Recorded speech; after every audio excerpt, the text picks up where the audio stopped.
So the reconsideration mechanism is a new rule that is set to be introduced from the 22nd of July 2019 that allows the parties to a case, that is either the Secretary of State or the prisoner, to check that our decisions have been made correctly.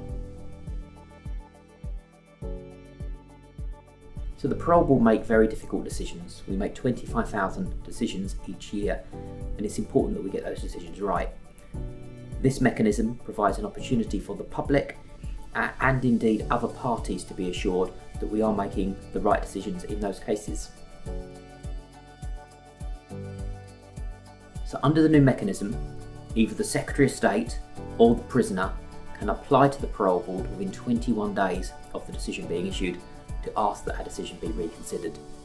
So a victim who's affected by a Parole Board decision should be contacting officials on behalf of the Secretary of State to make representations as to why there may be concern about a particular decision, and the Secretary of State can then consider that and make a reference to the Parole Board.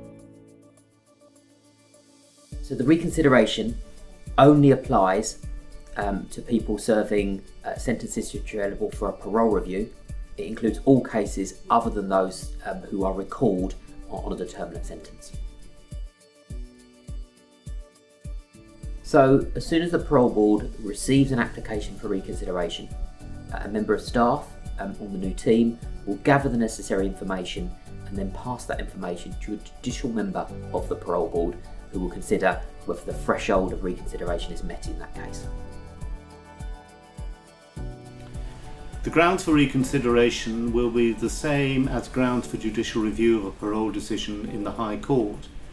These are defined in the rules as procedural unfairness or irrationality. Procedurally unfair will include an error of law, for example, applying the wrong legal test for release.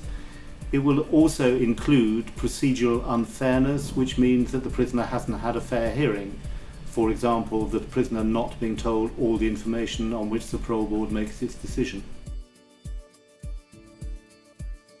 Irrational means a decision which no reasonable panel could have made. It's a very high bar. It will not be reached simply because one of the parties is not happy with the decision.